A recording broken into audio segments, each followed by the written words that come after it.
I'd like to welcome everyone here this evening and everyone that is tuned in to watch through our YouTube channel. And before I call the meeting to order, I'm going to call on Commissioner Pittman to give our invocation.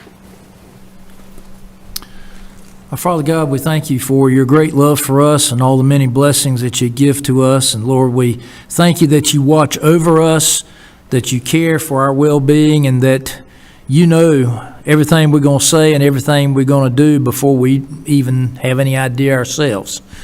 And so, Lord, we just pray that you would guide and direct us tonight.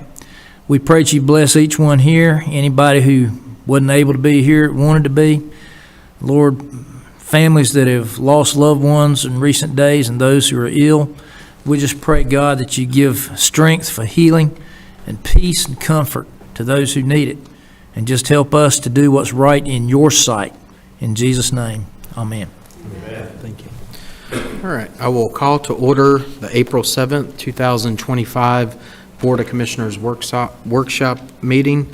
And if I could get I'll entertain a motion for approval of the agenda. Motion to approve the agenda with the changes on page 4. Do I have a second? Second. All right. Any discussion? All right. All in favor, please say aye. Aye. All opposed? Motion carries. All right. Next item on our agenda is we have Paula Yost here, who is chair of the Child Protection and Fatality team, and we have a report from you this evening. And I know we have a number of folks that's on the board here in the audience, if you want to recognize them. Thank you, Commissioner Meismer. So this is not only my report, this is our entire Child Protection and Fatality team's report. And so you're going to have various speakers throughout the evening, and I'll be kind of pointing out my fabulous crew of folks as we go along. So we'll be doing that. Before we get started, I do always like to give my annual disclaimer, which is that we are going to talk about things with you that absolutely no one wants to hear about. We are going to talk about child abuse and neglect. We are going to talk about teenage suicide. We are also going to talk about child sexual assault. And so these are topics no one wants to hear about, but they are critical. They are very important. They impact our entire future, and they impact the county's budget, because how much we do or don't spend on a child today and how well invested we are in our foster youth today has an impact on the adults that those children become. And so this is our presentation. First up, I want to just, since we have new commissioners since the last time I gave this report, I just want to bring everyone up to speed on the fact that every county in the state of North Carolina is statutorily required to have a child protection and fatality team. And so I have been the chair of yours for the last 11 years. And so we meet once a month, 11 times a year, and we go through every fatality of a child that has occurred in this county. So every autopsy of a child in this community, I've looked at it for the last 11 years. We also look at global issues of child protection, and we're going to cover what some of those are with you this evening. You're also probably going to be hearing some things coming down from Raleigh. You all might be getting some emails that touch your desk on the changes that are making legislatively to child protection and fatality teams. I'm pleased to inform you that every change that Raleigh is implementing, we have been doing it for the last 10 years anyway. So congratulations, we're already doing what they required. And I'm not going to get into what all the nuances of that were. I just want you to know that we're already doing it, and you don't need to worry about that. But if someone has questions or wants to have a more intense conversation, I'm happy to engage. So this is a brief list, and this isn't even everyone, but these are the majority of the partners who come to our meetings. Our meetings are attended by 25 to 30 community partners every single month. All of those partners have to sign a confidentiality agreement when they enter our meeting, and they're not allowed to talk about the content of our meeting with just anyone for obvious sensitive reasons. So these are your Department of Human Services numbers for Cabarrus County for 2024. So one of the things that I think is most important to draw your attention to is the box on the top right. So I'm going to kind of lay some foundation first, but those numbers are really important. So we had 3,516 child abuse investigations in 2024. Of those investigations, 1,462 reports were accepted for child abuse and neglect. That actually is a slight increase from 2023. And of the accepted cases, 466 were investigative and 996 were family assessment cases. An investigative case that's accepted, that 466 number, those are cases that are the worst of the worst. They involve human trafficking, physical, sexual, or emotional abuse of children. We also had 68 families per month in in-home services, which was up from the year before's 45. Just to make sure you understand what in-home services is, there are children who do not belong in foster care because they cannot be adjudicated as abused or neglected. The children who wind up in in-home services are usually children that are victims of poverty. In many circumstances, they are homeless, they don't have resources for food and clothing and shelter. Our DSS social workers work with those families to try to get them the resources and the support and the things that they need. There were also 177 children in foster care as opposed to last year's 182. So our foster care numbers are slightly down. So, and this is just kind of Paula not reading a slide real quick. Our social workers are some of the most important people who work in Cabarrus County, our social workers and our essential workers, because these are the individuals who are dealing with children who have been raped, who have been beaten, and who have watched their parents do drugs or beat on each other. And so child welfare is not the same as working at Subway. If I work at Subway and I make your Subway sandwich wrong, I can make it again and nobody's going to get hurt and it's not a big deal. But if you mess up a child welfare case, you're taking a child who's already badly damaged by their family of origin and making that worse. And our county employees should be here to serve as safe places for these children. I don't want a ton of turnover in these organizations because we need to make sure we have some consistency with these children and their lives. I cannot stress enough how important that is. Similar to a teacher, for some of these children, their social worker can be the only person who is safe and who's a connection for them.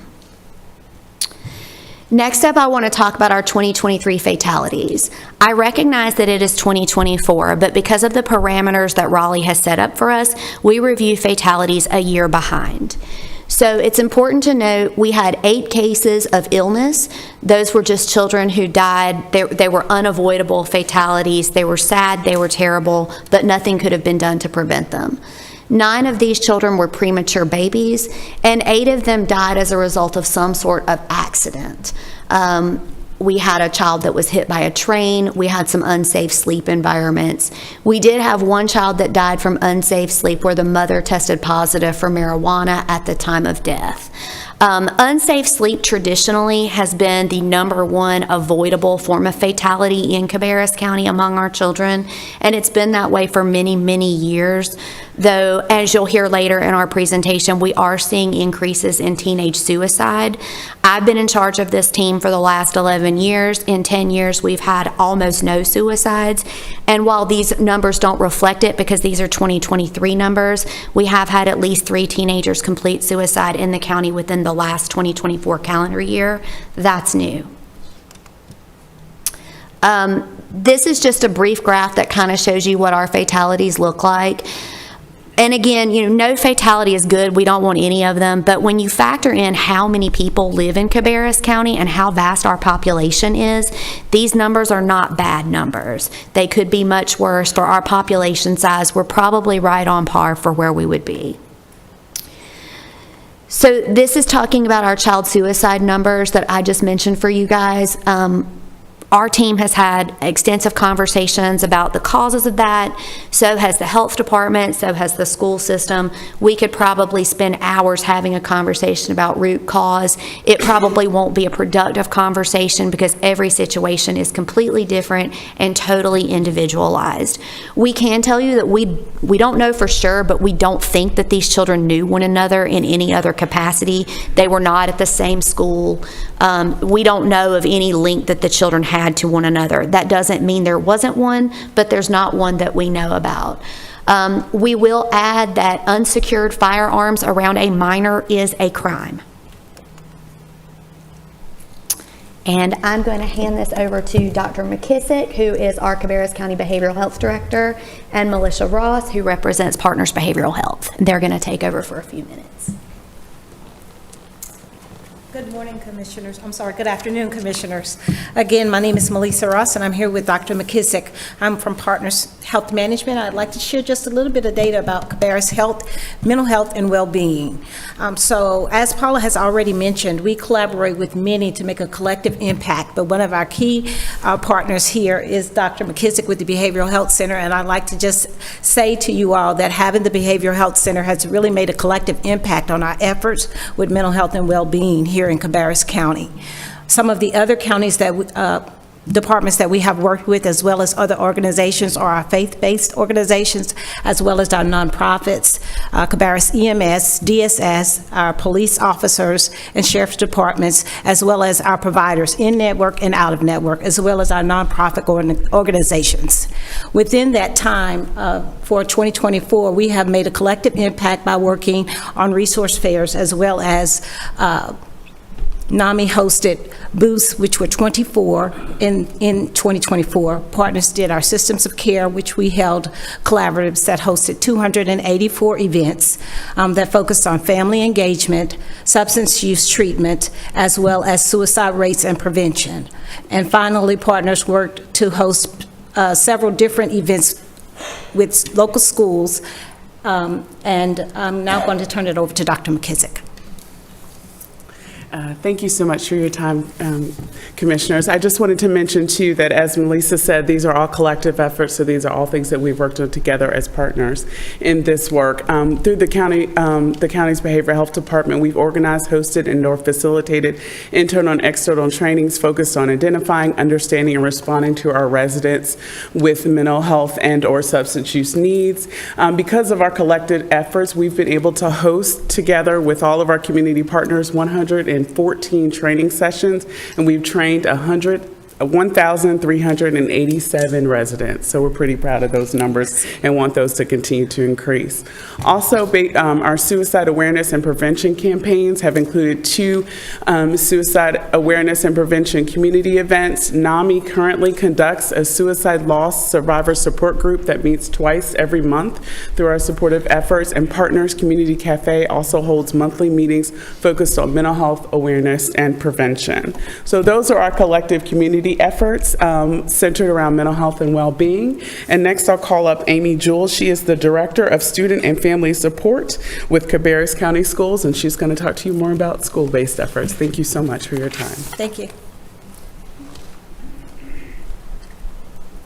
Good evening, Commissioners. Thank you for having me, and thank you for the introduction. I'm Amy Jewell. I'm the Director of Student and Family Support with Cabarrus County Schools. And just to give you a little perspective, because there's a lot of different people in the school system, my role is really very mental health focused. So I'm over school social work, homelessness, crisis response, human trafficking, child abuse. I'm a liaison with all of these community partners here, and I have been with the district since 2013.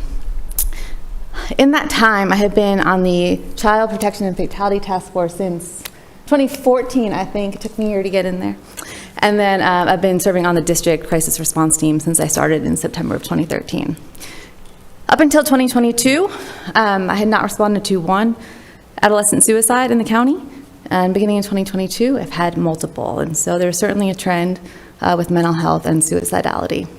I wanted to share a few high-level numbers with you.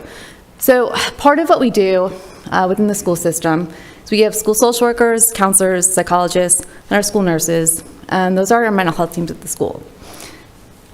We see students in very brief and solution-focused nature, so if they have a problem they want to talk, they want to ease maybe some of their test anxiety, they're having some family problems. Our counselors, social workers, and psychologists, they can see them a few sessions at a time. If what's going on with them trigger sort of an alert for a higher level of mental health care that is needed, we'll work with the families to make a potential referral to either an outside community partner or bring somebody into the school system. The numbers I'm sharing with you here are speaking to internal processes only, okay? So we track certain instances of mental health service delivery.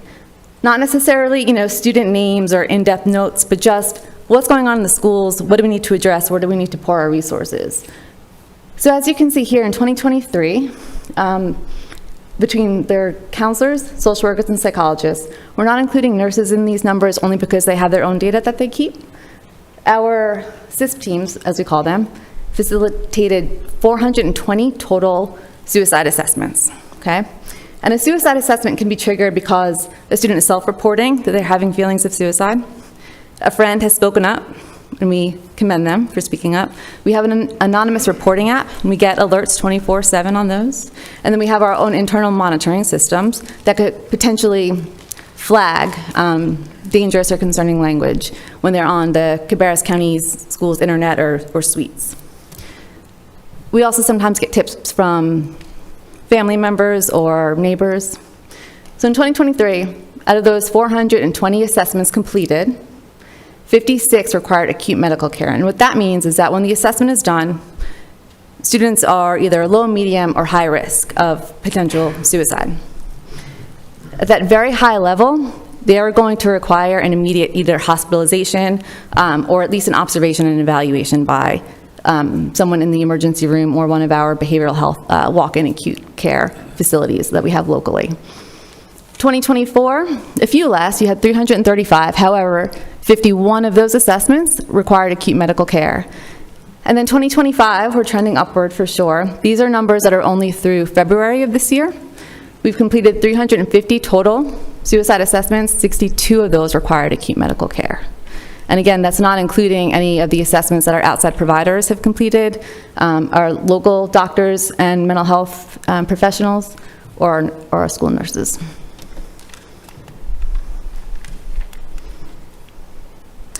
I also want to just maybe share a little bit about the prevention efforts that we have in place in Cabarrus County Schools. So we have QPR, that's question, persuade, and refer training for all of our staff. We have multiple internal trainers, and so it is not a clinical model. It is really for anybody who encounters somebody who may be experiencing some suicidal behavior to be able to address it in the moment as far as their crisis, and then of course call for help, but know how to kind of de-escalate the situation very safely in a evidence-based capacity. Same with mental health first aid training. We also have internal trainers there, and we work with Partners Behavioral Health. They have many people that can come in and provide this training for free as well. So we really appreciate our partnership with them. Reconnect for Resilience also. We have internal trainers, and every school is offered the training, and that really is an evidence-based model to prevent crisis from happening. So when our students and staff or whoever is in the building, right, if they're experiencing some sort of crisis, this model really works on getting that person back into their resilient zone and calm so you can potentially avoid that really high level of crisis of homicidal or suicidal behavior. We give a student wellness screener 3 times throughout the year, and we also get teacher feedback. We have a core positivity project across all schools, which is really focused on character strengths, relationships, and problem solving. The Say Something Anonymous reporting app, which you heard me mention before. At their higher, our counselors, social workers, and psychologists are trained in our suicide assessments, which is also evidence-based. So before they walk into the building and start grading students, should a crisis arise, right, and it will on day 1, that they are prepared to handle whatever is in front of them that day. And then, of course, we have school-based therapy services available to all of our students with parent permission. We have right now 19 providers that are welcome into our schools based on parent referral. And we also have universal telehealth available to all students through Atrium Telehealth, and that has been a true blessing. It has made treatment more accessible to those who maybe could not access it prior. And then, of course, we have ongoing parent engagement, parent education, and family engagement. And with that, I will hand it over to our district attorney, Pastor Shanley. Good evening, Commissioners. Thank you for giving us the opportunity to speak to you. As I was coming in, one of the citizens was saying, I know what you guys do is hard. And it is. But more importantly, it's why I love being the District Attorney of Cabarrus County. It's teams like this Child Protective Team that I've worked with for over 10 years. Because we don't shy away from tough issues. We look at them and we say, what can we do about it? Because that's what leaders do. And I know I'm speaking to leaders, the community leaders here, and I also know because this is being televised, I'm speaking to our citizens. And so we want to take this opportunity not only to inform our commissioners of the issues we are seeing and see how you can help us, help our kids. I also want everyone watching, everyone sitting here, to think about what you could do to help children, make them safe. I've dedicated my entire legal career to ensuring the safety of the people of Cabarrus County, and I've learned some things. And what I've learned is that the following types of cases I'm about to tell you about are 100% preventable. We say that offenders act with low risk in a community that does not know what's going on. And that's why I want to give this presentation, because I want Cabarrus County to be a community that knows what's going on, and so it's going to be very high risk for those offenders. These are the issues that we are seeing. And I have 3 slides that I think sum up the issues with sexual abuse and online issues. This slide was provided by law enforcement. And what they provided was the tips that social media outlets are giving them about images they've seen with adults having acts with children in Cabarrus County. Cabarrus County. I think it's important that does this stuff happen in LA and New York? Yes, but it happens in Concord, Harrisburg. It happens in Mount Pleasant. It happens in our entire county. And if you can see that Sheriff's Department alone with KPD and CPD received all of these tips regarding these type of crimes. And what they do is they do a search warrant, go in and charge, and then our office prosecutes. The other issue we're seeing, and as a veteran child prosecutor, this is what's scary to me. You guys, the ages of our victims are getting younger and younger. You guys can see that middle graph. When I first started this over 28 years ago, my victim would be 13 to 18 years of age, and that's way too young. Now, do you see what the most common age of our victims are? 7 to 12. This data is coming from Atrium Health. Atrium Health has a child advocacy center, so all children who allege allegations of sexual abuse go to our hospital. They're interviewed by trained interviewers, and then we have a trained physician do a full exam. So this is Cabarrus County kids. This next slide, there we go. Who is abusing the kids? For 25 years, it was the same. It was someone the family knew. That changed in 2019, and it has been the same every year. Other known person. Who is that? That is someone this child's meeting online. So for Cabarrus County victims, who is most likely to offend them? Someone they're meeting online. That's why I say these crimes are preventable. Because when we're giving our kids a phone, we're also giving an offender access to them. And this is why I'm here. I need the community. I need parents. I need friends of kids.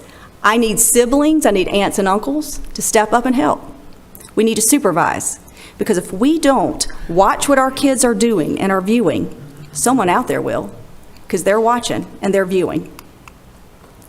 These are apps that we are finding these offenders are using. A lot of parents ask me, how? What are they doing? Is it some kind of super secret app? No.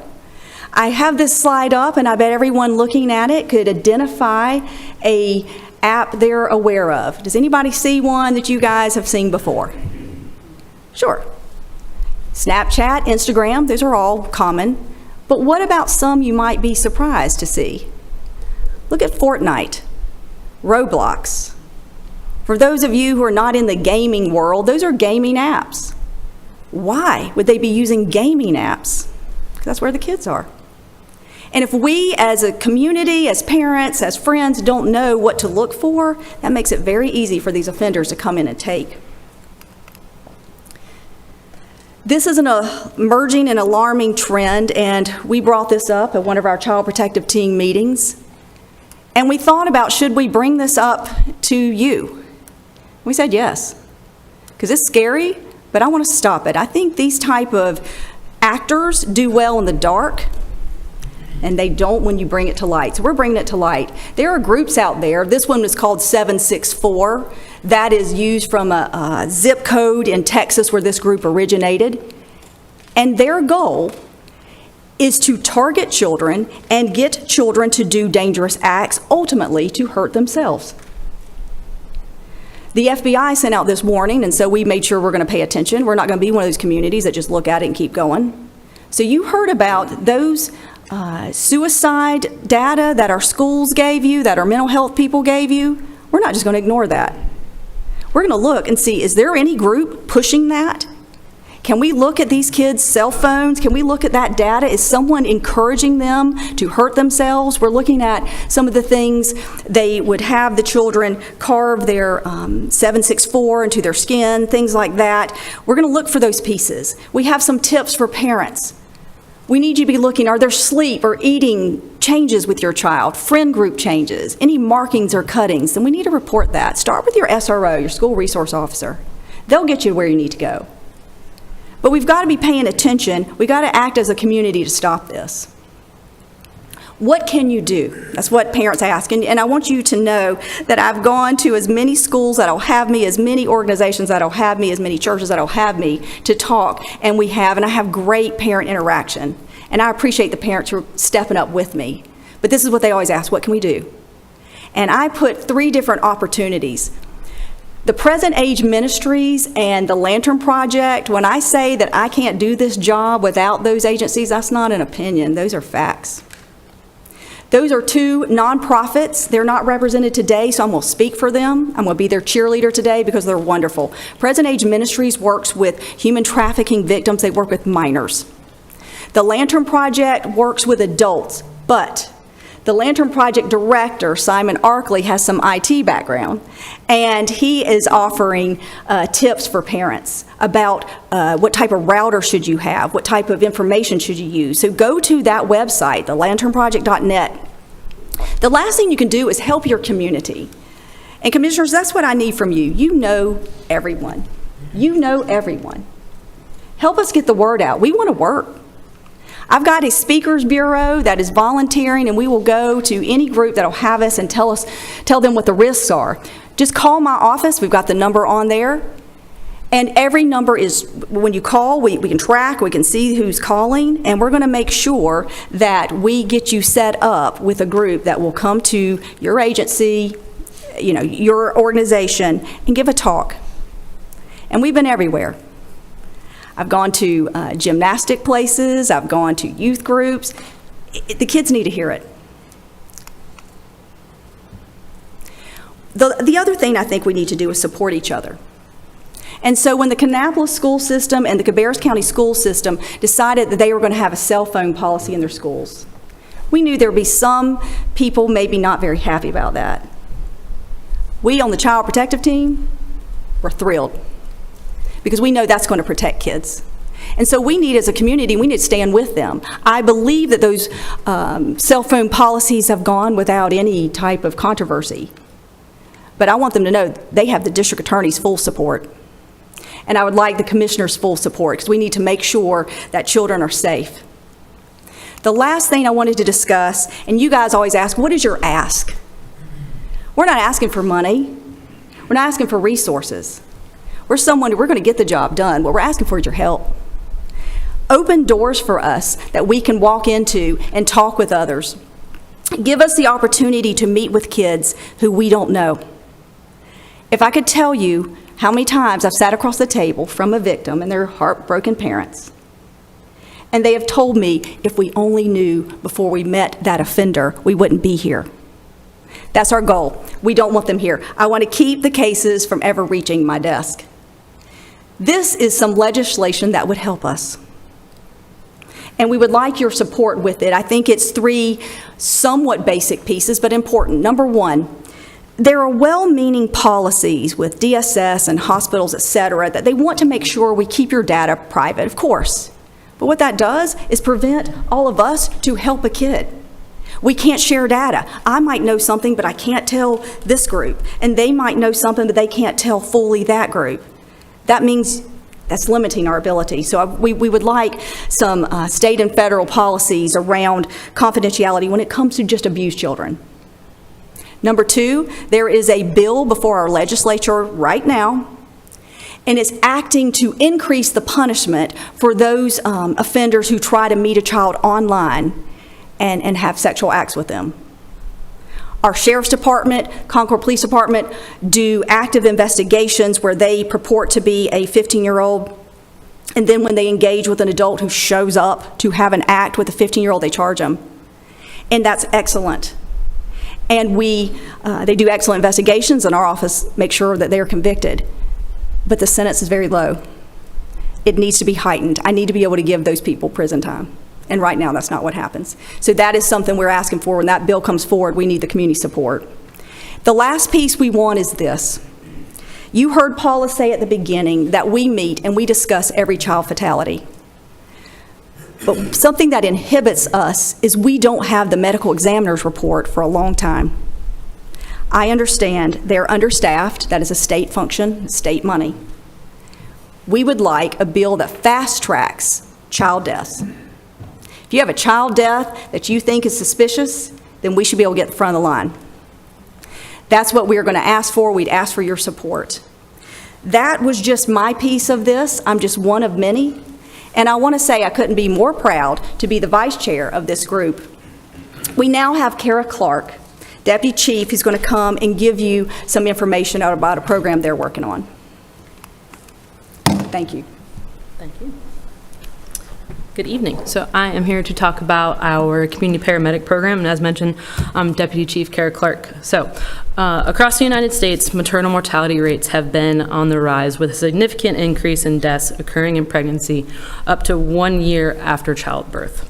As mentioned earlier, child fatalities are increasing as well. In 2023, we had 3 children experience accidental fatalities due to unsafe sleep conditions. That's 3 too many. Our medical director, Dr. Catherine Waggy, in collaboration with the hospital and I, started developing a plan on how we could assist with these rising issues with our current community paramedic program. We also reached out to our partners to make sure that this new program would be successful. In October, we reached out and we created the Parent and Infant Wellness Program that you see on the screen here. So every mother that is discharged from Atrium Cabarrus who consents to a referral to our community paramedic program is contacted by one of our community paramedics. We are fortunate enough to have access to the hospital's documentation system to aid with our patient care, and likewise we have a direct line of communication with the hospital to report any issues. There's data that shows that 4 to 5 days after discharge, that is the highest probability of a mother returning to the hospital. And in those 4 or 5 days, that's when we try and make our community paramedic visit. During a visit, we are taking vital signs on the mother, specifically a blood pressure. So if a mother is diagnosed with hypertension during her pregnancy, it is asked that 48 to 72 hours she report to the OBGYN. So just imagine you're at home with a newborn. You aren't sleeping, you have transportation issues, you have other children in the house who are expected to be taken care of. Why do we expect that mother to be able to try and make it to that appointment when we could go and take a blood pressure that takes 1, maybe 2 minutes? Another appointment that takes less than 2 minutes is a weight check for an infant. We have a scale, you can see here on the screen. It is a mobile certified scale. And this is especially important for those who are being breastfed to determine if they are receiving enough nutrients. So in October, In October, we came up with 2 goals. These goals are not only to help parents and infants we serve here in the community, but it's also here to help Cabarrus County employees. So none of the telecommunicators want to hear a screaming mother because their child isn't breathing. No one in EMS wants to inform that a child has died. And no one in the sheriff's deputies want to investigate a death of an infant. So there's the ripple effect. This program can be proactive and reduce trauma to all that might be affected. Since October, we have already seen 2 success cases, and I will highlight that our community paramedics are 7 a.m. to 7 p.m. 365 days a year. So I'm going to read here on the screen real fast. So during a Sunday visit, our community paramedic identified a 21-year-old female who delivered a baby girl 1 week prior. The pack and play had a sunken mattress and did not appear to be safe. It was the only thing that the family could afford. Our community paramedics submitted a Deborah Dorr Memorial Fund application for assistance through the Cabarrus Partnership for Children.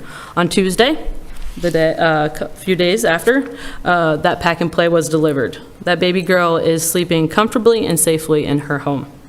So receiving these referrals do get us in the door to check on other safety items such as CO detectors or smoke detectors. So that brings me to my next highlight case. Give a shout out to the fire marshal's office. So this is a narrative from one of our community paramedics. So the patient advised that her 10-day-old was asleep in his crib in her bedroom. She showed me where that was, and I found that the infant was prone, so laying face down, in a bed with a blanket over him and other blankets in the crib. I informed her that she needed to remove all the blankets, and I instructed her to place the baby in a crib on his back to sleep. I gave her the safe sleep environment paperwork. We also installed smoke detectors and carbon monoxide detectors through our connections with the fire marshal.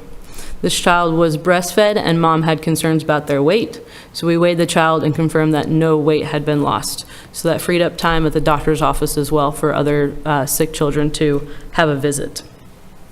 Not in the narrative, but in a discussion with this community paramedic afterwards, the grandmother actually suggested that a blanket be placed on the patient. And so the hospital is only allowed to educate those who are in attendance at the hospital. Our community paramedics have the ability to discuss and educate anybody that might be coming in contact, whether it be a brother, a sister, a grandparent, or anybody that is in that household at the time of our visit. So. We do not currently have any statistics from the hospital in regards to readmission prevention, but we hope to have that soon to show the success of this. I do want to thank all those who assisted in getting the program up and running, but I also want to give a huge shout out to our community paramedics who are the boots on the ground doing these calls and being able to prevent these hopeful child fatalities. So at this time, I'll turn it back over to Paula.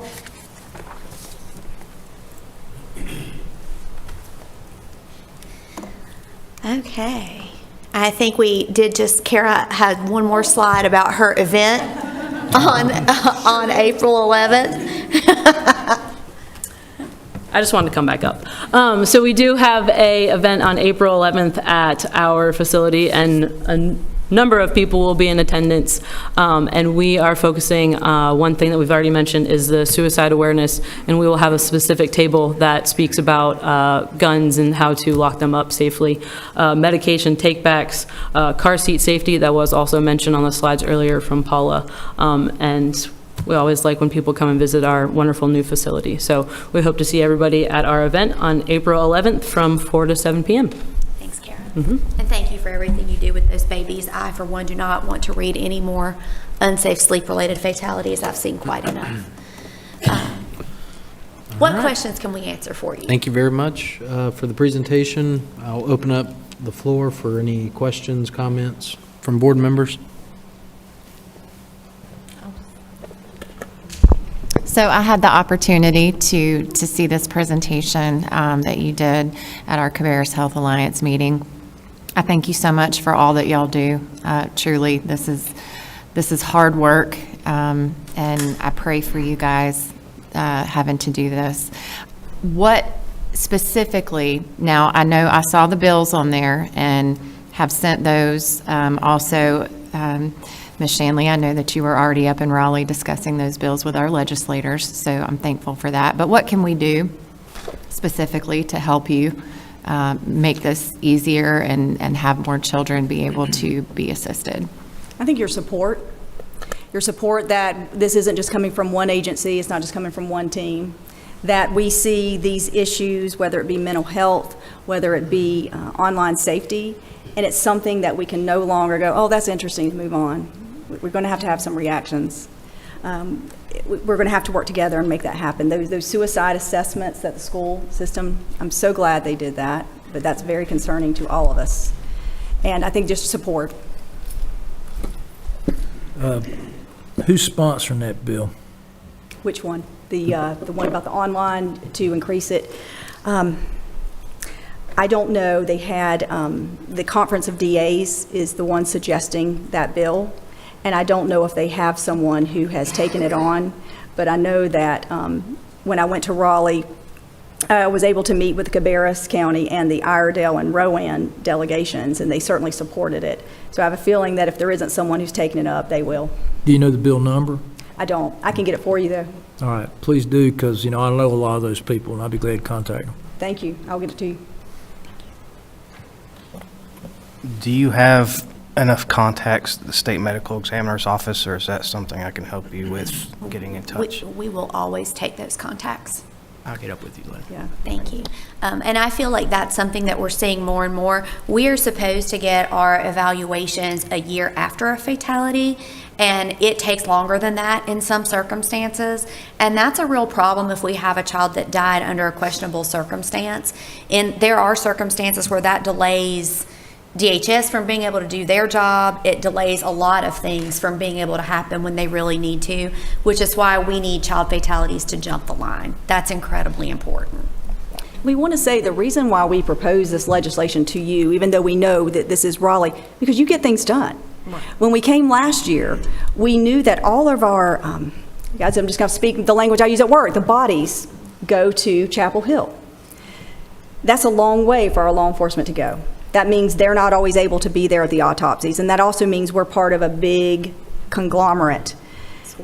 We wanted, and we asked last year, there was a bill to propose a ME's office closer to Monroe, and you helped, you supported it, made it happen. So that's going to happen. So soon, my hope is that we're not just some nameless county asking Chapel Hill, please.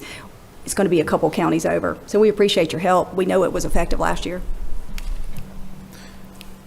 Well, thank you very much for the in-depth presentation. Thank you all for your hard work on this task force. It means a lot to our community, and a very informative presentation. Thank you both. Thank you. Thank you. All right. Next item on our agenda will be boards and committees. And this has been listed in your agenda. This will be a appointment. Anybody have any questions, comments about that? Okay. The next item will be also boards and committees, and this would be a removal for someone who is unable to serve on the board anymore. Do we have any questions, comments on that? Okay. Next item on our agenda is construction standards. We have Matt Love here, and this is to discuss a, I guess, order of demolition of a property. Good evening, Commissioners. So what we got is we got a complaint we received January 30th, 2023 from some neighbors out at 4355 Rummer Road. And I gave y'all some more pictures that were took last week to give you a better view of what's going on. But we went out there, basically the back half of the double wide was demolished, water soaked, and starting to rot.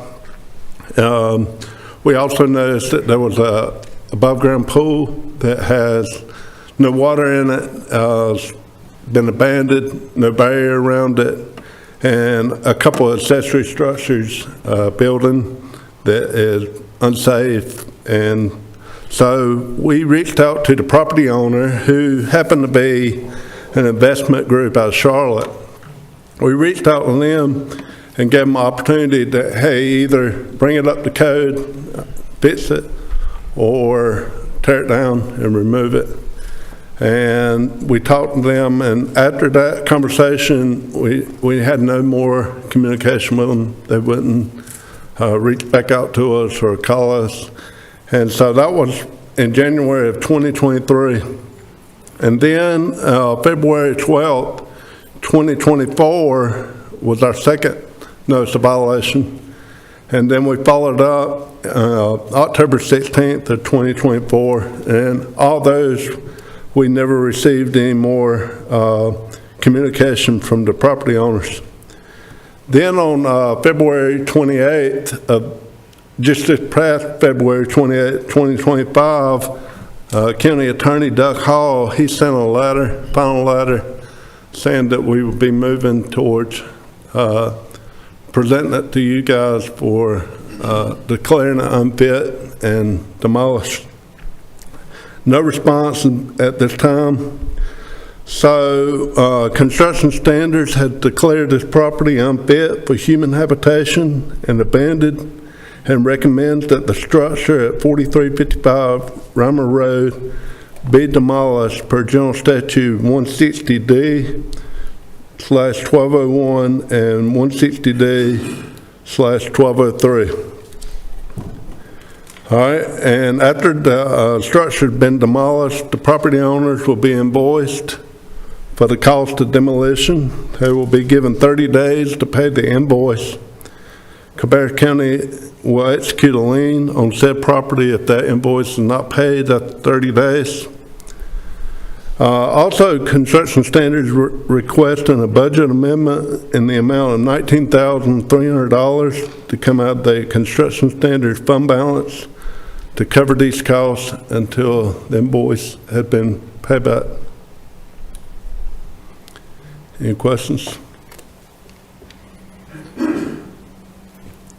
I know when we originally approved this a year and a half or two ago, our concern was that people would not, so I'm glad to hear we're at least going to put a lien on it, because that was our concern, was that the county would be stuck footing the bill when these people don't respond to us. So. Right. So we will get our money back. It's just going to be a process. Right. Yep. Any questions? Just wondering, I mean, that ought to be adequate to get the money back, but what if we have to go to court? Do you anticipate that might happen? Well, so what we'll do is, once we demolish it, the contractor that we've selected to do this job will send us a bill, and then I will turn it over to the county attorney, and he will reach out to the property owners. And we've already put it in our Acela system where they can't start building on the site or anything until this issue has been resolved. And after 30 days, the lien will be executed, and they would not be able to sell the property or build anything else on it until that lien had been resolved. All right. Any other questions? Thank you, Matt. I believe you have the next item as well, the proposed permit fee schedule. Okay. So I met with y'all back in February, presented the initial permit fee study that was done by Wofford Consultant, and got feedback from you guys. So the goal of our most recent study was to reevaluate and adjust fees to reflect the increased cost of conducting business and also staff salaries. The majority of the fee items were found to be adequate with no suggested adjustments. The amount of time spent conducting inspection, completing plan review, and performing administrative functions have remained about the same, except for multifamily dwellings, which is our apartment complexes. That was the one that we felt that we underestimated, and we're spending a lot more time, and so we had to go back in and adjust those, and that's the one that has the highest amount of fee increase. After I got the feedback from you guys, I took that feedback, and our department, our whole staff, the permit tax, plan reviewers, and some of the inspectors, we went through it and made the adjustments from the consultants. Now, so there's a couple of them I wanted to go over. Construction standards went through each item, including new construction, miscellaneous permits, and the mechanical, plumbing, and electrical permit items. No fees have been increased greater than the consultant's recommendations. Some of the fees have been decreased. We'll talk about that in just a minute. Some of the smaller items, we did decrease it because we knew if we kept them way the fee consultant recommended, we would have a lot of people just gambling and not pulling permits, and then it will be more time consuming on the back end. Construction standard proposed fee schedule for new construction can be found in worksheets Appendix 2B. These fees include plan review, permitting, inspections, and certificate of occupancies. These fees also include all trade permits associated with the project. All right, so for new construction, we agreed with the consultant's recommendations, except for single-family residential and manufactured homes. All right, so what we did on the single-family dwellings, previously we had the custom homes, and then we had the repeat homes, which were our tract builders, and the custom homes were significantly higher, so it almost looked like that they got a reduced rate for production builders. So we did away with that model, and this proposal, we're proposing to do away with that model and just go for single-family dwellings. That all homes pay the exact same fee based on the square footage. All right, and for manufactured homes, instead of going by the square footage, because technically we don't really go inside the houses, you know, we do inspections for setup, utilities, electrical, all that from the outside. So square footage to us really didn't matter. So we decided to charge a flat fee, and we did that back in 2023. So we proposed to keep that fee the same as follows: for single wide mobile homes, be $600, $800 for double wides, and $100 for each additional unit. So if you had somebody with a triple wide, be $900, so forth. All right. And then the Appendix 2C include proposed fee schedule for miscellaneous items. All right, and we propose adding the following 5 new fee items: existing COs, daycares, ABC permits, licensed care facilities, and accessory dwelling units. As with new construction fee items, we also did not propose any fees to be higher than the consultant's recommendations. Some miscellaneous fees were decreased, such as decks, fireplaces, structural repairs, accessory structures, and standard bathroom remodels. These items were adjusted down because they're typically done by the homeowners or their hired handymen. We hope the lower fee will encourage owners to get permits, which will allow us to continue to provide inspection services to make sure these projects are done safely. All right, and then our last one was Appendix 2D, and that's our mechanical, plumbing, and electrical items. And that would include associations with water heater changeouts, HVAC changeouts, or redoing a certain fixture or appliance.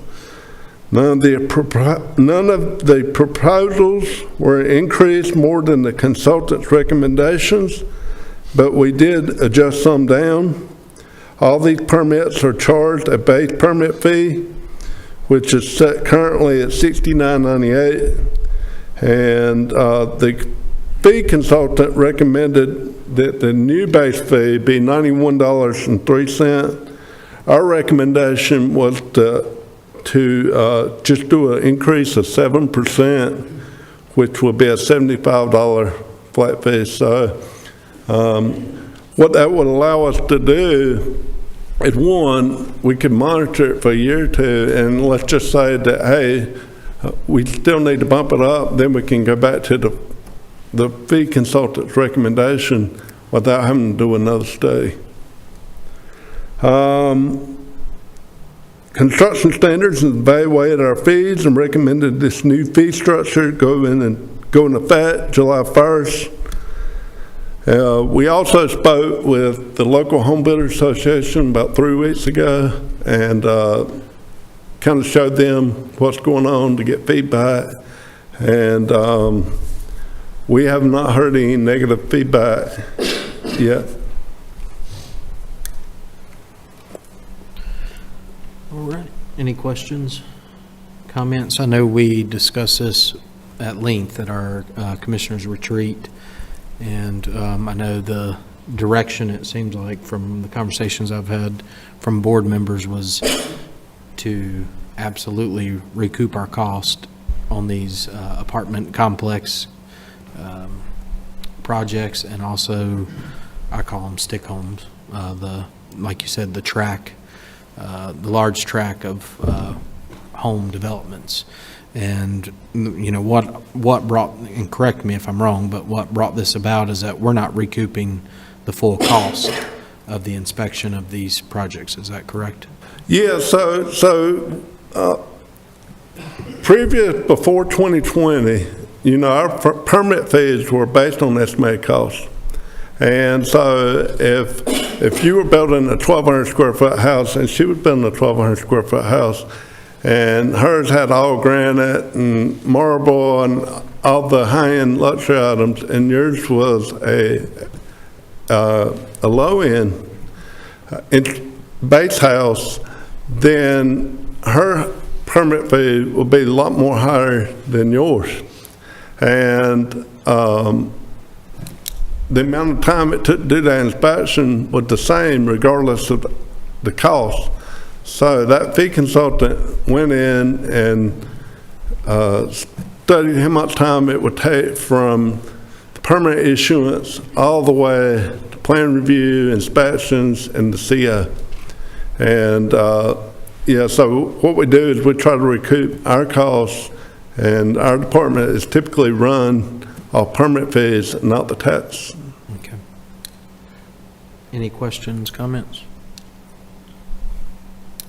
All right. Thank you very much.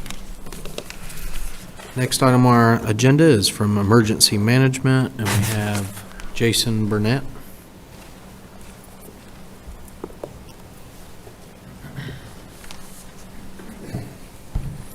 Good evening, Commissioners.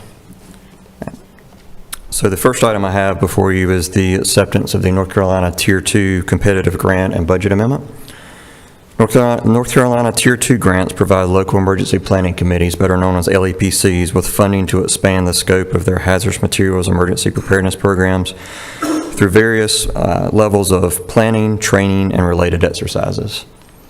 Tier 2 is defined as an annual federal reporting tool that is mandatory for facilities here in Cabarrus County to file that stores hazardous materials and associated chemicals. The grant award is in the amount of $3,000 and does not require a match. This is also an increase of $1,000 over last year's award. Funding will provide various lunch and learn training opportunities for our LEPC, which currently meet on a quarterly basis. We continue to see a steady increase in participation and attendance within the LEPC through these efforts, and continue to look at adding increased overall value to that committee. This item would require a motion to accept the grant award and also approve the associated budget amendment at your regular meeting this month. Any questions, comments? All right, thank you. I believe you have the next item on our agenda as well. Yes, sir. So the next item is the Cabarrus-Stanley Union Regional Hazardous Mitigation Plan update, and also the adoption of that plan and resolution.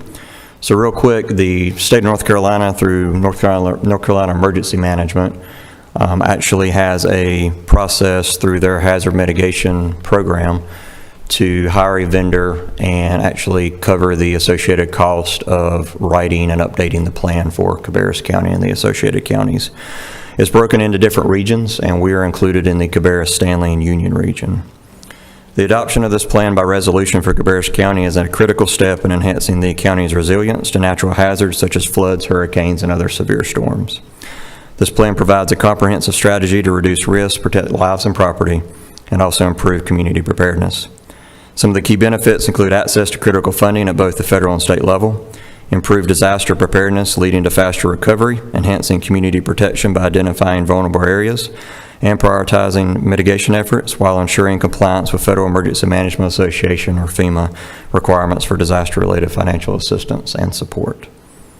Again, as mentioned, this item would require a motion to approve the Regional Hazard Mitigation Plan and also the associated resolution that's found at the end of the 900-page document that was provided to you. Any questions or comments? All right, thank you very much. Thank you. Move on to our next item, Finance. We have Jim Howden, the 2025 audit contract. Good evening, Commissioners. Each year, I'm required to bring to you the upcoming audit contract, and for fiscal year 2025, that is in your packet. We'd like to do our contract with Martin Starnes and Associates again, and what I'm looking for tonight is approval of that contract from the board and to authorize the chairman to execute that contract on our behalf. And this is an annual? Yes. Annual routine? Yes, sir. Any questions?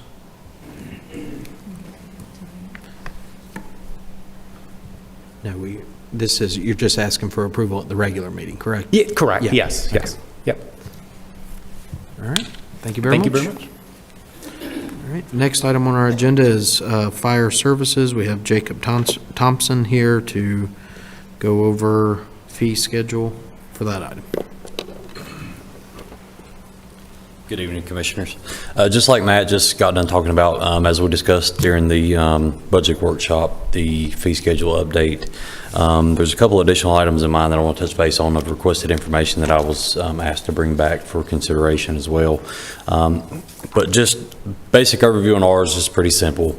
New construction related fees, we chose to stay with the recommended fee amount, which was 100% of what was recommended by the consultant. However, our consumer-based fees, we chose to recommend at a 50% base. So the consumer-based fees that we see in our miscellaneous fee items are things like carnivals and fairs. So if you go out by the Speedway right now, there's a carnival going on across from the Speedway. So that's something that we inspect, we permit, we go out doing a full inspection on that. So that would be more of a consumer-based item versus new construction being the cost or the permits related to constructing a new building, putting in a sprinkler system, things of that nature. It may also include tents or a membrane structure. So if somebody's putting up a tent for a wedding, if it meets a certain square footage requirement, then it requires a permit. So those are more of the consumer-based items that we chose to place at a 50% recovery rate based off of what was recommended in the study. That is pretty much the simplicity of how we are moving forward with what we would recommend based off of your feedback at the workshop. We did choose to remove 3 fees based out of both your input and from what we're seeing, and those were the foster care homes, the group homes, and then the food trucks based off of the implementation of those over the next year. The fire code has been delayed. All the codes have been delayed indefinitely as far as adoption, so we don't know when that food truck item is going to come around for sure, but we did suggest holding off on that fee as well. Any questions specifically on the fee piece of that? Just curious, have you spoken to the Mount Pleasant, Midland, and Locust town managers regarding those increases? So on the fee study for consideration as far as the work we're doing inside of the municipalities, I have had a conversation with the Midland town manager. He was not in favor of the county recouping those costs or having any type of additional relationship there as far as an updating our contract as far as charging them anything. I haven't had any conversations or any input back to me from Mount Pleasant or Locust on that. Midland was the only one that I heard from as far as any kind of input back on that. On that note, again, I wanted to bring it back for consideration because it was something that you guys requested from us. I dug into our numbers. I looked at a 5-year average based on the amount of inspections we're doing in each area, the amount of plan review and permit services, as well as investigations. And the numbers that you have tonight are based on a 5-year average of what, essentially based on our cost of business, so our salaries, our personnel time, equipment costs, and things of that nature. Based on that 5-year average, you see the numbers that are there essentially per year of what we're spending as far as Cabarrus County and to do the services in those municipalities. So $52,857 for Mount Pleasant, $52,794 for Midland, and $4,790 for Locust. As you see, it was pretty neck and neck for Mount Pleasant and Midland. The amount of inspections in both those areas are pretty consistent on both of those. So they're right where neck and neck, and of course Locust is extremely small there in the corner of the county. So and again, that was just an item I wanted to bring back for consideration as requested. Now, you had mentioned that you've had a conversation with the Midland town manager about, did you reach out to the Locust town manager and the Mount Pleasant? I haven't reached out to them yet. I wanted to see what your guys' direction were as far as, is it something we wanted to pursue or not, before I got everybody up in arms about it or kind of got everybody kind of out of shape. I wanted to make sure what direction we as a county wanted to go with that, or even if we wanted to pursue looking at this even farther before I started having those conversations. Midland, I guess, watched the meeting and reached back out to me initially when they saw us discussing it at the budget workshop. And now, are there any other counties, maybe in our area or in the state, who charge small towns, municipalities for this service? You see a mix. Those that are consistent with our layout typically do not. Where you see it kind of more prevalent is places like Mecklenburg, where you have more of it's just a huge interconnection of just different AHJs that are all working together. When you see more of a rural county with smaller towns or municipalities, it's discussed a lot, but you see it more avoided more than anything. When I was with Davidson County, we had multiple conversations on that front there. So in Davidson, we had Denton, Midway, and Wahlberg, all were small municipalities in the county, and we had that conversation as well. The conversation there, kind of what derailed the county's interest in charging them, was how do you charge? Do you charge per inspection? Do you charge per billable staff hour? When we got into those further conversations, that's kind of where it was like, we don't know that we can really nail down an effective way that everybody can agree on how this should be charged, and that's kind of what derailed the process at that point. So the conversations have been had, but I think if you look across the state of North Carolina, you're going to find a mixture. Again, I think the more rural counties, you see typically how we do it, or how we're currently doing it, where we're not charging them. Where I think you get the more populated areas, you're starting to see more and more of that county charging those municipalities for those services. Okay, and excuse me, at what point does a town, or I guess small city, reach a threshold where they have their own fire marshal's office to perform these duties? It varies. That's a decision that they make. So general statute requires them to provide the services, but it's really up to them on where it becomes a decision for them on where they want to take on that. Typically, what we've seen historically is that when towns establish their own fire departments, so like Harrisburg at a certain point went from volunteer to the town took the fire department underneath their umbrella, that typically that's where you see things kind of start to go that direction, where they also want to bring the fire marshal services in line as well. And that's because a lot of what we do when it comes to code enforcement also accompanies the fire department. So we're making sure the fire department can access the site, that we're making sure that they can access the building in case of an emergency. All of those things kind of go intertwined, and so when the fire department typically comes underneath the municipality, that is also when you typically see them bring those fire marshal services under that same umbrella. So would they have the option currently, because Mount Pleasant has a fire department? Correct. Midland has well, I guess it's a volunteer fire department, but they have a contract to provide the services inside the city. Yeah. So do they have the opportunity of doing this for their own municipalities with the way the current structure is, or? Correct. So they could essentially hire a fire code official inside the town. They could provide the services themselves. It doesn't by nature have to be connected to the fire department. So the fire department doesn't have to exist as part of the town in order to provide the services. That's just typically what you see.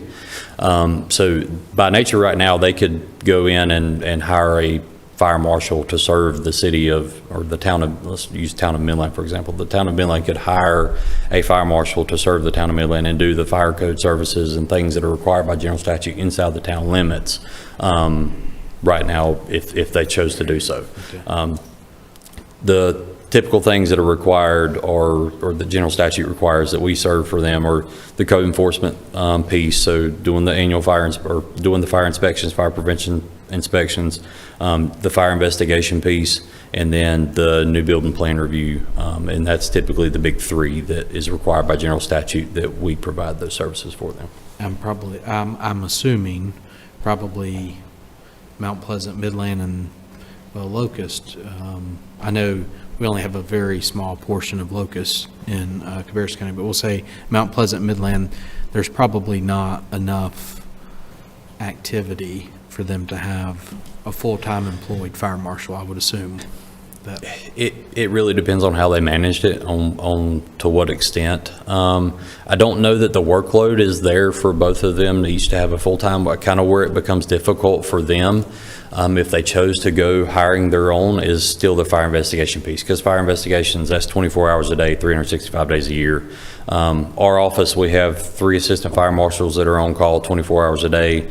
And then I kind of serve as the second person. So if they're on vacation or they're out of pocket, they're off that day, then I serve as kind of that second person. Or if there's 2 calls happening at one time, I essentially am monitoring pretty much 24 hours a day, 365 days a year. And so where that becomes a struggle for them is that they don't have those 3 people on call rotating. It becomes where that one person they hire as that fire marshal person essentially has to be responsible for that all of the time, which can be difficult. And so that's kind of where the advantage is of using us, is that we can provide that coverage on a regular basis without putting all that in one person. Okay. I'm okay with the other recommendations. I would not be in favor of charging Mount Pleasant, Midland, or Locust for these county services that are provided in their area. That's my opinion. I'm one of 5, but we can hear for some of the other board members. Yeah, from our standpoint, we don't have a recommendation either way. It's just a point of data that we wanted to make sure we brought to you guys for a decision-making purpose. Mr. Chairman, I'd like to see this, if it's going to be done at all, not be done until there has been consultation with all of these that would be involved. I know Town Manager Midland's already told me that the Mount Pleasant Town Manager agrees with him, not wanting this done. So I'd like to see us have a real discussion with all of them before we implement anything like this or give it further consideration. And that's something I'm more than glad to do if you would like me to move forward and have additional conversations with them. Like I said, if it was something that had no interest whatsoever, I didn't want to go, get everybody upset over something that might not even come to fruition. So if it's something that you do want me to move forward and have additional conversations with them, I can. I and Director Burnett went and sat down and talked to Doug Paris for probably an hour and a half or 2 hours, and this was part of our discussion at that time, and we discussed it at length, and he was vehemently against it, of course, as was voiced. So that conversation has been had, and of course that was initiated by him as seeing the information from the from the budget workshop. But I can reach out to both of those town managers and have those additional conversations if you would like me to do so. I know I would appreciate that, and I kind of wonder, and that might be part of their concern, how would this be, or how much different would this be from way Concord, Kannapolis are handled? As far as like what the services are being provided? Right. Do y'all do anything for Concord, Kannapolis?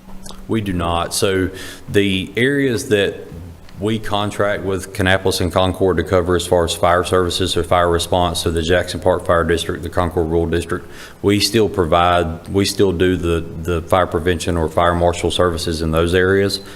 We just contract to the city to provide the service to the county for those. There isn't any areas or any situations where we provide services to those municipalities inside the city limits.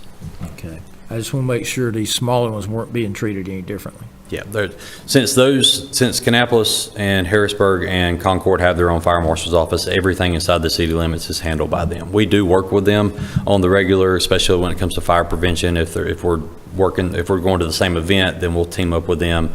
We meet together a lot to discuss school inspections and things of that nature, things we have common ground on, but we don't provide any services inside those cities. Yeah, thank you. Or municipalities. The numbers there for Mount Pleasant, Mid-Atlantic, Locust, those are numbers based off of the work that you've done? Correct, yep. So I looked at the past 5 years. I took each 5 years and I looked at the number of inspections we conducted in those areas, as well as the number of fire investigations. And I took each of those 5 years and did the math out based on our total workload. So I took the total workload, took our hourly rate based on what was in the fee study, and then I took that proportion to show what each of those years, took that 5-year average and averaged it together, and that was the average amount each year that goes towards doing this type of work inside those municipalities. I'd like to see us have the conversations with them, like Commissioner Pittman said, but at the same time, if that's work that you're doing that we're trying to recoup, I don't see how that's any different than us recouping the construction standard fees or even the planning and zoning fees that they discussed at our budget retreat. That's all money that's being spent by the county, so I don't quite understand how we can accept one and not the other. And one thing for clarification too that I want to make sure is that when it comes to the fees that are in here, as far as the fees that we charge the customer that applies for the permit or applies for the construction, they're still being charged. So they're still being charged the permit fees that are in here.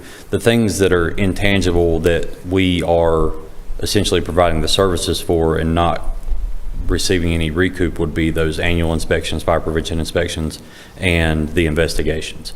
And that's just essentially the staff time that goes into that and the equipment that the county puts forth, so the vehicle maintenance, those types of things. So when it comes to things like permitting a new building, doing the inspections on that building, whether it's in the city or municipality or whether it's out in the county, those fees are still charged to that customer. It's those other services, the investigations and the inspections, the annual inspection services, those are the things that we're right now providing to them with no compensation back. Well, I'd like to see a conversation like Commissioner Pittman said, but I think if we're going to recoup it, we might as well recoup it from everybody. So. One thing that I would point out is we're all getting tight on the budget timelines, so this might be something that we would want to investigate to implement in the next fiscal year if we were going to do it, just because we're getting so close to their cutoffs as well. Yeah, I agree with that, and I think it could be, part of the discussion. All the local municipalities are going through their budget currently, and if this is something that was just approved, at our next meeting, they basically have 1 month to incorporate this. And I know it doesn't look like large amounts, but for a small town budget, that could be a pretty hefty price tag just to pick up immediately. Any other? I was just going to say we can certainly have those conversations and bridge that gap and make sure we're all on the same page before we implement that part of it, which doesn't have to be tied to the fee schedule that you were talking about. No, this is an entirely separate discussion. Yep. Any other questions, comments? All right. Thank you very much. All right. Next item on our agenda is Human Resources, and we have Ashley Dobson and Joanna Ray. Excuse me, Chairman, my computer's messed up and I don't have the password. I need Todd to come help me We'll get again. somebody to come work on it for you. You can go ahead. Good evening. My name's Joanna Ray, and we also have Linda Klein with us virtually. She's with USI. She also presented the health information at the retreat in February. Tonight, we'll present the proposal for FY26 renewal for the health insurance plans and also the cost, as well as the dental information. The topic is a review from the retreat, but we do have a need for approval on the medical to prepare for open enrollment coming up in May. So now Linda is going to discuss the health insurance information, the benchmark data, as well as the plan designs that we offer our employees. Thank you. Good evening. Sorry I could not be there in person tonight. If you'll advance to slide 3, actually, yep, right there. So regarding the medical plans, we annually benchmark data comparing Cabarrus County medical plans to other local government employers and other employers of similar size in the region. The end result of that is Cabarrus County plan designs benchmark well compared to your peers, maybe slightly less favorable than some other county groups in our benchmark survey, but otherwise they're right in line. This past year, we made changes to the OAP plan where about 30% of the county employees are enrolled. Those changes were made to that plan designed to improve benefits on the plan to get closer to benchmark to help with recruitment and retention. So essentially what we did with that plan is reduce deductibles, added co-pays to make it more attractive. So you can see here the high deductible health plan has an actuarial value of 84%, and the OAP plan is now at 82% with the plan design changes that were made. So we're proposing both plans remain in place as employees are enjoying the choice between the two. We know that choice is an important factor in employee satisfaction with their benefit program. Next slide. So here, if you can see this, here are a few details about both plan design options in terms of the components of the different plan, their deductibles, their co-pays, etc.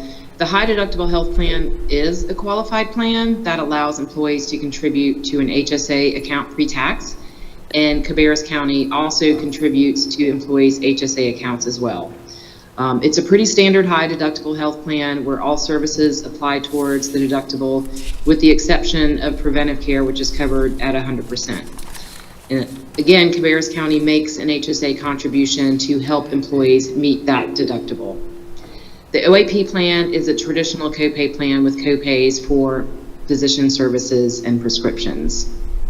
So I'll just pause there because we went over this in the February meeting, but are there questions about the plan designs or how they benchmark? No. Great. I think the next slide is yours, Joanna. Yes. So this is the, if both plan designs remain the same, the total cost from the general fund would be a little bit over $20.9 million. And this includes all the medical cost, pharmacy, health savings account information, the clinic, ACA fees, and all the other administrative fees and cost. And I didn't know if you had any questions about this.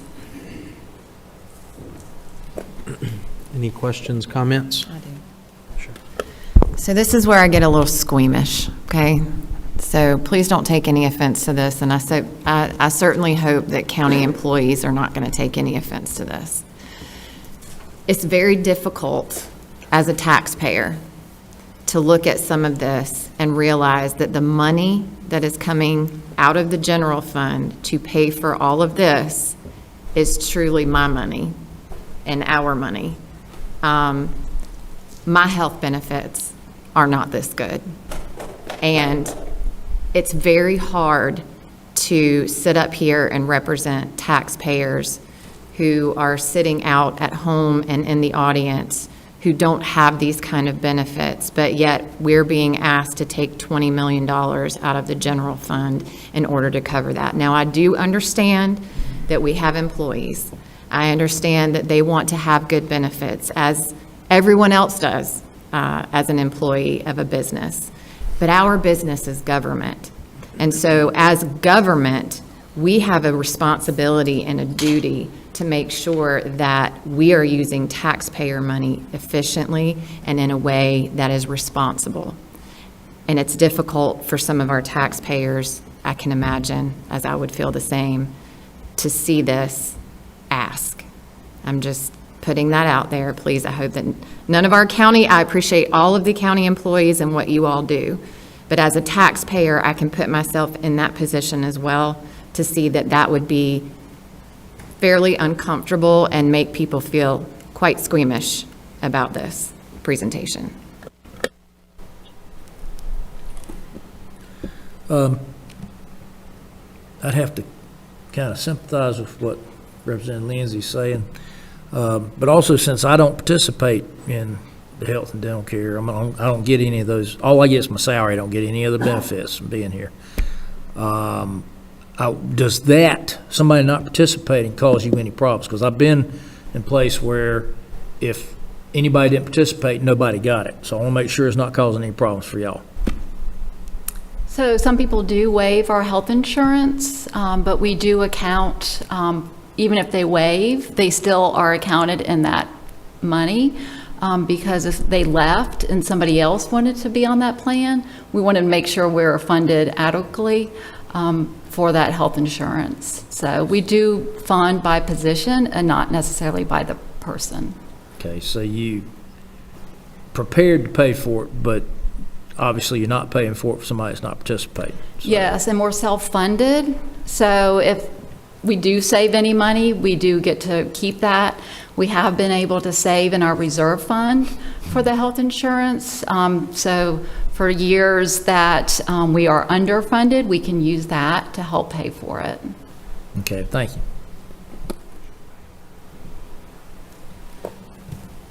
Any other questions, comments? All right.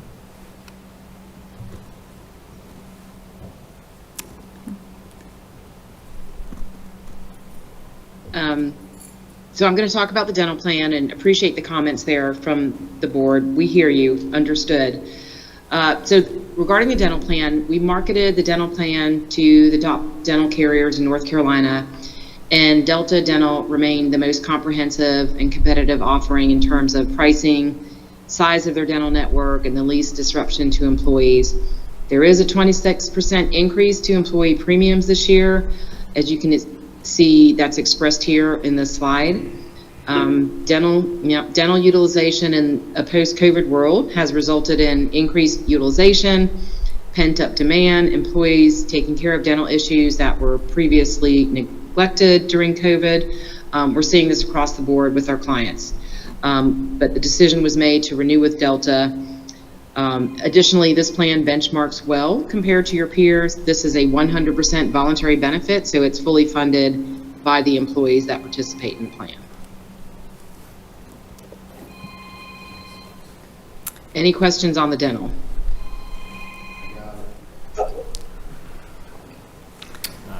I don't see any questions in the room. Okay, so the requested action, and this is to prepare for open enrollment on May 7th. We would like your approval to continue the health insurance plan options for FY26. Once we engage in the open enrollment process, we'll no longer be able to change insurance benefits. Okay. Any other questions, comments from board members? Do we need to get some more information in the next couple of weeks? I mean, I certainly think that this is something moving forward that I think that we should take a look at it, and I'm directing this at county manager. Yeah, we certainly can. Do you have any direction or thoughts? Is it the contributions from the county or overall medical options available, or kind of all of the above? I think it's all of the above. Okay. I think we should look at a more, I'm sorry. I think we need to look at, again, back to the comment of, I understand employees would like to have the best of the best. But again, we are a government, we are government, and the taxpayers are the ones that are paying for this, essentially. And so I think that we need to make sure that what we're doing is fair to the employees, but also fair to the taxpayers. Sure. We can certainly look into that. All right. Any other questions, comments? All right. Thank you. I have one. How do we combat losing people to the private sector if benefits are one of the things that we can keep employees engaged with or lure them here because we can't pay them as much as the private sector can? Where's the balance at with that? Yeah, I think it's a tough question. I think if we're going to investigate, like Commissioner Lindsay recommended, the things I would be looking at, which we actually had a presentation on this earlier today, just to get me up to speed on kind of our benefits offering. And that is something that I asked as well. They have some benchmarking data on how we compare to county governments, but it's nationally based, so it's a little hard to tell how that applies with North Carolina and local counties and municipalities.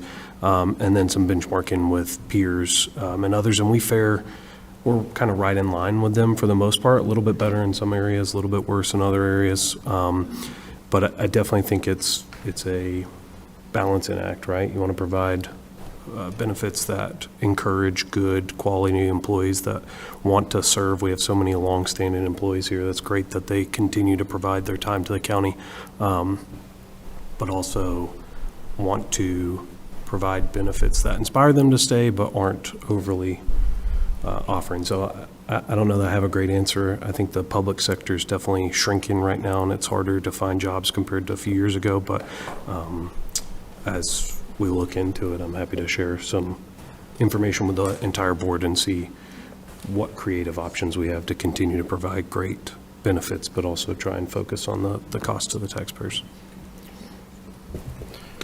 All right. Thank you. Thank you. All right. Next item on the agenda is library. We have Melanie Holmes. Melanie could not be here, so I will take this one really quick. Sure. So the Cabarrus County Literacy Council has donated their funds. I believe they have folded of $14,882.21. The library has done a budget amendment to move those to special programs supply fees to be spent on tablets and laptops for the literacy program to assist with the one employee that we have that does that task. So this is the wish of how they would like that money expended. Any questions, comments? Thank you. Next item on our agenda is planning and zoning, and we have Susie Morris here with us. Good evening. What you have before you this evening for consideration and discussion, this is a worksheet, again, that is a little bit different from the one that you had at the retreat. It does show, it was updated to reflect what the full cost for recovery was in 2018 versus what the full cost of recovery is now for 2024. So you can see that the actual change is not a lot. As we talked about at the retreat, though, the challenge is that initially the fees really didn't move much. Unlike construction standards, unlike fire services, ours remained low. So the gap that we are trying to close is actually from, if you look at it, 2006 to 2018. 2018, when it was updated, we didn't really update it, and now here we are in 2024. So having had some additional conversations with some of you after the retreat, you all had asked kind of for a starting point.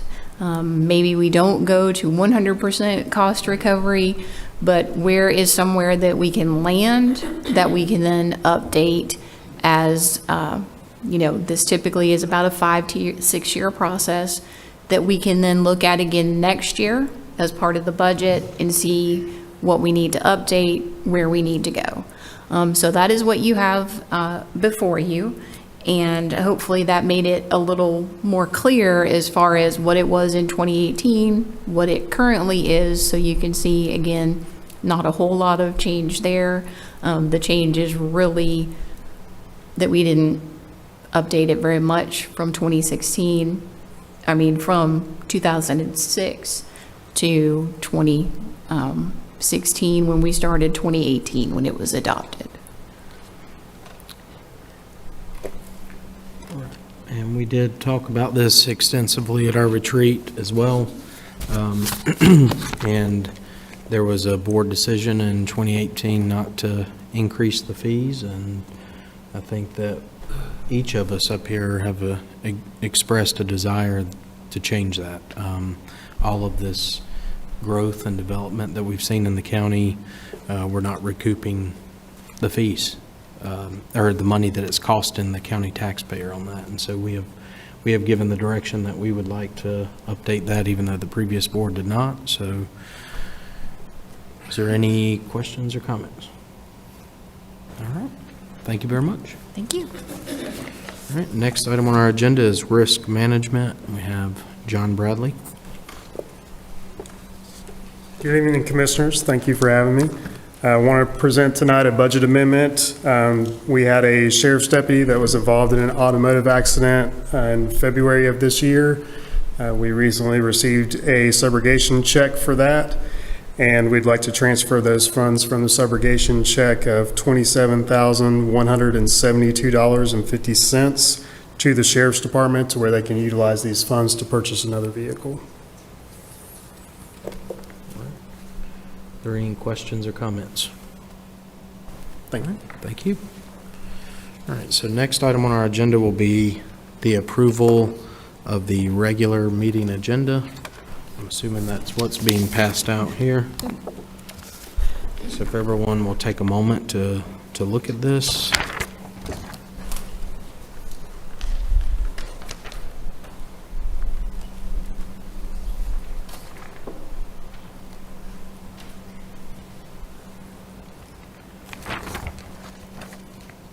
Are there any questions or comments? If not, I'll entertain a motion. I'll make a motion to approve the agenda. Okay, we have a motion, we have a second. Any other discussion? All right, seeing none, all in favor, please say aye. Aye. Any opposed? Motion carries.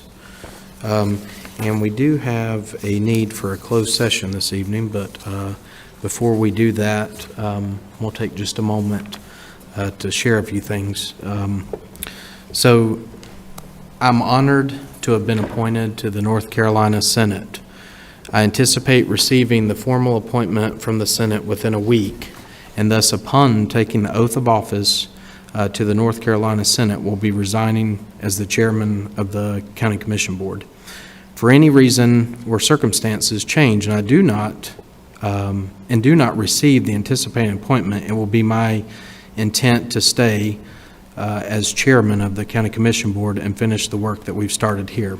But just so to be clear, my resignation is only effective upon the oath of office, and I will continue to serve as the chairman of this board until that time. And, you know, it's with mixed emotions. It's bittersweet, and I've really poured my heart and soul into this job as a county commissioner, and most recently as chairman, and I've enjoyed working with all of the staff here and my fellow commissioners. It's not an easy job for any of us, but it's a tough job, but it can be rewarding as well. And I have full confidence in our vice chair, Commissioner Laura Lindsay, in continuing the hard work and foundation that we have set. She's an amazing person, a rock of support for anyone who needs it, and she's a fighter when it comes for doing what's right to the taxpayers of this county. And I have full confidence in you becoming Madam Chair of this board. And so to fill my vacancy, we need to receive applications from the public. So if there's anyone that's interested, we're going to have applications for the vacancy on our website soon. We will also have in-person applications at the clerk's office that is located here in this building on the second floor. I encourage you to, anyone that has a desire to serve, I encourage you to reach out, fill out the application, and it will be distributed to all board members, and we will go through that process. So thank you for letting me take the time to say that, and so I'll entertain a motion to go into closed session. Mr. Chairman, could I first respond to your statement? Sure. I want to say, I've known you at least 20 years, probably longer. And the more I've known you, the more I've seen how you conduct yourself in various circumstances, the prouder I am of you. And we're going to miss you if you do go to the Senate. But I am confident that if you get there, you're going to stand up for the people, just like you've always done here. And so, even though we're going to miss you being here, look forward to having somebody like you serve us in the Senate. And so I hope all goes well. And I'd just like to finish that by saying thank you to your mom and dad for doing such a good job raising you.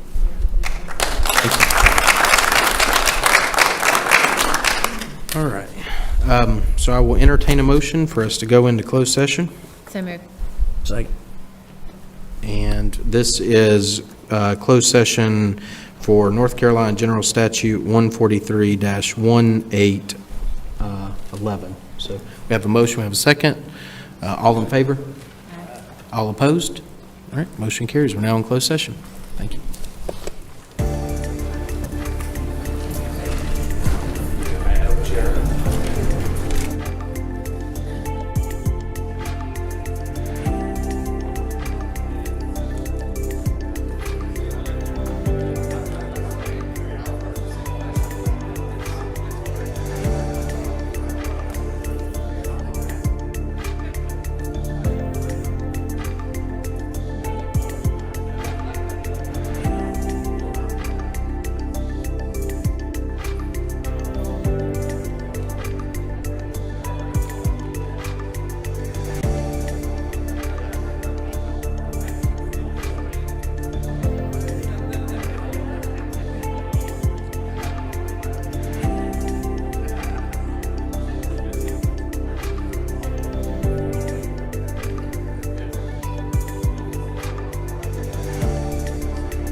right, so I will entertain a motion to adjourn this meeting. So moved.